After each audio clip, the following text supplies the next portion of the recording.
Good afternoon, good evening, good morning. Welcome to wherever you're tuning in from. Welcome to Neurology for Vets Journal Club, sponsored by Hallmark Veterinary Imaging. We're very thankful to them. And now that we're deep into summer, what better way to take a break from the heat and talk some neurology? And today we welcome a returning guest, Dr. Cecilia Danciu. Many of you may have seen her last webinar, which was great, and so we are very happy to have her back. Just for those who haven't met Cecilia before, she graduated from the Faculty of Veterinary Medicine, Cluj-Napoca in Romania in 2017. Cecilia then completed a PhD at her alma mater. And in 2020, Cecilia moved to the UK to undertake a neurology specialty internship at the Ralph Veterinary Referral Centre. So hello to everybody at the Ralph. Following that, Cecilia started her ECVN residency in veterinary neurology and neurosurgery at the Queen Mother Hospital for Animals of the Royal Veterinary College in London, which she completed in 2024, July of that year. And so hi to everybody at RVC.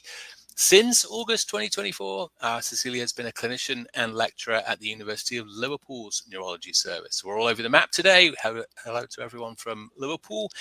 Cecilia qualified as a diplomat of the European College of Veterinary Neurology this year. So congratulations, Cecilia. Well-deserved, excellent. Her research interests span various areas of veterinary neurology with a particular focus on stroke, vestibular disease, and spinal injury. And today we are going to talk to Cecilia about her most recent publication, Major Complications Associated with Cerebrospinal Fluid Collection in 11 Dogs, Clinical Presentation and Imaging Characteristics. So welcome, Cecilia, and take it away. Looking forward to this one. Thank you very much for the kind presentation. I just want to double check if everyone can hear me. Yeah, perfect. So as just a little bit of background, we know that cerebrospinal fluid is a ultrafiltrate of plasma and is produced by the choroid plexus and parenchymal and leptomeningeal capillaries in the brain. It has a major role in the brain metabolism and also in the regulation of intracranial pressure. The CSF is collected and analyzed as a routine diagnostic procedure in veterinary neurology and is frequently performed in dogs with neurological conditions by trained veterinarians under general anesthetic. It is considered a relatively safe procedure, but careful patient evaluation is recommended to check for any kind of contraindication, such as increased intracranial pressure, any coagulopathy or atlantoaxial instability, cervical trauma, or local dermatitis. In a recent publication where they looked for complications associated with cerebrospinal fluid collection in dogs over 1 year prospectively, they found there was only minor complications reported, such as subcutaneous hematoma and a local dermatitis. More severe complications were infrequently reported in a few case reports where progressive myelomalacia and hematomyelia was reported after lumbar CSF collection in a few dogs. But overall, literature about major complications after CSF collection is lacking in dogs. So having this background, the objective of our research was to retrospectively determine the number of dogs experiencing a major complication secondary to CSF collection in a single referral hospital, and also to describe any complications encountered, as well as the clinical presentation, imaging features, diagnosis, and outcome in the affected dogs. So this was a retrospective descriptive study for which we had ethical approval, and we included dogs that had a CSF collection performed within 1998 and 2024 and had a major complication recorded during or immediately following the CSF collection. And we defined major complication as an adverse event requiring immediate therapeutic intervention or prolonged hospitalization or resulting in permanent neurological deficits or death or euthanasia of the dog. Dogs that had incomplete medical records or the major complication was considered to be anesthesia or cardiac disease related were excluded from this study. The neurological examination and the CSF had to be collected by a board-certified veterinary neurologist or a neurology resident in training or an intern under the direct supervision of the board-certified veterinary neurologist. And then we retrieved from the medical records signalment, presenting complaint, clinical and neurological examination findings, MRI findings, where available repeat imaging, and also CSF collection site, results of the CSF analysis, and serial neurological examinations. The MRI scans were assessed for brain herniation, any changes in the internal and external CSF space, changes in the brain parenchyma, and intracranial hemorrhage. The follow-up was recorded from the re-examination appointments, either at the referral veterinary hospital or at the local vets. In terms of results, there were a total of 7,545 CSF collections performed between 1998 and 2024, of which 11 dogs experienced a major complication. So that would account for approximately 0.15% of dogs experiencing a major complications. So these 11 dogs were included, of which 3 were crossbreed, and then all the rest of the dogs were from different breeds. There were 5 female and 6 male, and all dogs were neutered. The median age was 4 years, but ranged from 5 months to 9 years. And then in terms of neurological examination finding, the most common was obtundation, recorded in 7 of these 11 dogs, decreased to absent postural reactions in 5 dogs, non-ambulatory tetraparesis in 4 dogs, and 3 dogs presented also with pathological nystagmus. In terms of neuroanatomical localization, 5 dogs had a neuroanatomical localization to multifocal brain, 2 dogs to the brain stem, 2 dogs again to central vestibular system, 1 dog had a neuroanatomical localization to the forebrain, and 1 dog was neuronormal with cervical hyperesthesia. 10 of these 11 dogs had a diagnostic imaging performed before the CSF collection, of which 9 dogs had an MRI scan of the head with or without including the cervical vertebral column, and 1 dog had a cervical and thoracic vertebral column radiograph. The dog number 7 had no imaging performed before the CSF collection. And then when we looked at MRI variables in these dogs that had an MRI scan of the head, the most common finding was effacement of the cerebral sulci, which was noted in 7 dogs. And we can observe this similar finding on the left-hand side MRI image in 1 of the dogs. Then we also found dilation of the ventricular system in 5 out of 11 dogs. And again, we can notice this on the bottom sagittal image of a brain of a dog. Again, lateral and 3rd and 4th ventricle being dilated. Also, we noticed there was compression of the interthalamic adhesion in 4 dogs. And again, this can be noticed in this bottom image. And 3rd ventricle or mesencephalic aqueduct CSF flow artifact. And this is highlighted with the orange arrowhead in the bottom image. Additionally, meningeal contrast enhancement was noted in 4 dogs, and periventricular T2 weighted and flare hyperintensity in 4 dogs. The CSF was collected under general anesthetic. 6 dogs had this collected from the cerebellomedullary cistern, 3 dogs from the lumbar subarachnoid space, and the site was not recorded in 2 dogs. The CSF collection was unsuccessful in 3 of these dogs. In terms of CSF results, median total nucleated cell count was 390 for those dogs that the total cell count was available, and also the total protein was 0.68 gram per liter. In terms of achieving a cytologic diagnosis, it was available in 5 dogs. So 3 of these dogs had a immune-mediated inflammatory brain disease diagnosed, such as MUO in 2 dogs, and 1 dog was later confirmed on histopathology having granulomatous meningoencephalitis. 1 dog was diagnosed with CNS lymphoma, and in 1 dog we noticed a cryptococcal microorganism, which then led to the diagnosis of cryptococcal meningoencephalitis. Based on a combination of imaging features, CSF results, and again, depending if some of the dogs had histopathology available, most of the dogs were diagnosed with immune-mediated inflammatory brain disease. Granulomatous meningoencephalitis was diagnosed in 2 dogs. 1 dog was presumed to have MUO. 1 of the dogs was diagnosed with acquired hydrocephalus and possible MUO.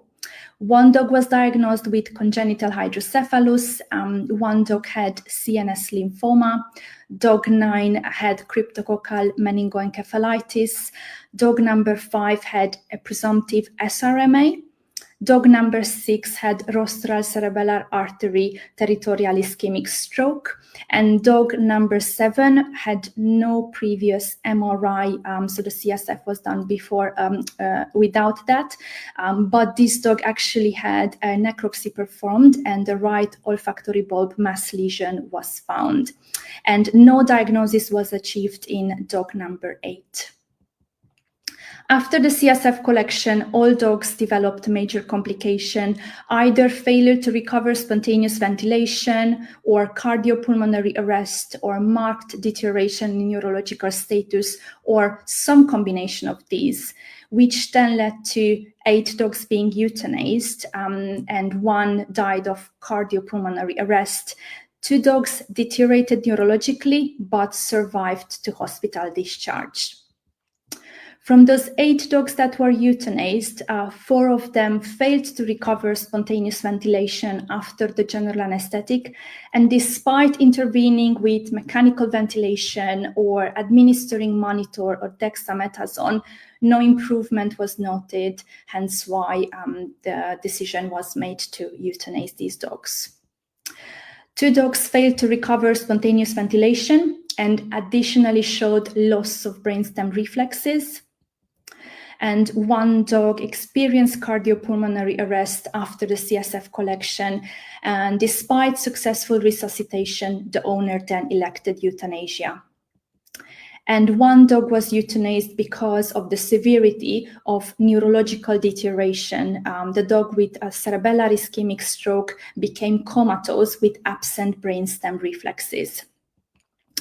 Only 1 of the dogs had actually a repeat MRI before euthanasia. So this was dog number 9, who was diagnosed with cryptococcal meningoencephalitis. So we can see the cryptococcal organisms on the top right image in the CSF. So on the left-hand side, we have a T2-weighted sagittal image of the brain of this dog, and we can observe slight dilation of the 3rd ventricle with compression of the interthalamic adhesion and CSF flow artifact within the mesencephalic aqueduct towards the 4th ventricle. After the dog deteriorated from the CSF collection, a repeat MRI showed that there was marked reduction of the 3rd ventricle with expansion of the interthalamic adhesion, and also there was herniation of the cerebellum through the foramen magnum. The dog that died had a presumptive diagnosis of MUO. This dog actually became dysphoric and severely obtunded immediately after the general anesthetic and progressively deteriorated to suffer a cardiopulmonary arrest 10 hours after the anesthetic. And from the 2 dogs that survived to hospital discharge, 1 of them was dog number 2. This was diagnosed with congenital hydrocephalus, and this dog developed a new vestibular ataxia with right-sided head tilt on recovery from the general anesthetic. So the treatment included supportive care and intravenous dexamethasone, and then the dog was transitioned onto oral prednisolone and omeprazole. The discharge happened 3 days after the CSF collection, and at that point, the dog had still mild right-sided vestibular ataxia and right-sided head tilt. The other dog was dog number 5. This was suspected with SRMA. The CSF collection was attempted. However, blood appeared in the needle hub, and after that, the dog deteriorated, hypoventilating, becoming hypertensive and bradycardic. Therefore, additional attempts to collect CSF were aborted. And after the general anesthetic, the dog had a generalized tonic-clonic epileptic seizure, which was treated with intravenous diazepam. And after that, immunosuppressive dosages of prednisolone was started to treat the suspected SRMA and phenobarbital to treat the epileptic seizure. The dog was discharged 6 days post CSF collection, and at that point was blind in both eyes. In terms of follow-up, dog number 2 had a re-examination at 1 month when the vestibular ataxia had improved, and at 2 months where mild paresis was documented in the right pelvic limb, but the vestibular ataxia had resolved. And in dog number 5, who was suspected with SRMA, a re-examination happened at 2 weeks. At that point, no additional seizures had been observed, and the dog was blind in the left eye. And then later on at 3 months, again, no seizures were reported, but the dog remained blind in the left eye. This study has multiple limitations. First of all, these cases were retrospectively evaluated. Also, we had a small number of dogs. Understandably, the risks are quite low, and each patient was carefully evaluated before the CSF collection. We had no repeat MRI in all of the dogs, and also we had a small number of post-mortem examinations.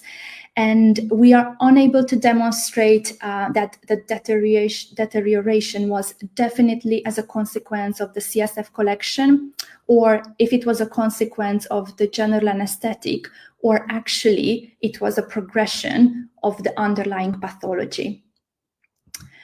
In terms of conclusion and clinical importance, we can say that CSF collection is associated with infrequent severe adverse complications. So we had a quite low number, 0.15%. However, when encountered, the mortality rate was high. In terms of clinical signs, obtundation, and in terms of MRI changes, the evidence of cerebral sulci effacement were often present in dogs encountering a major complication following CSF collection. And ideally, CSF collection should be performed after MRI evaluation of any evidence of elevated intracranial pressure. I would like to thank everyone who supported this presentation, specifically Hallmark, Abby Crawford, Alana, the RVC, ECC service, and imaging service. And I'm open for any questions.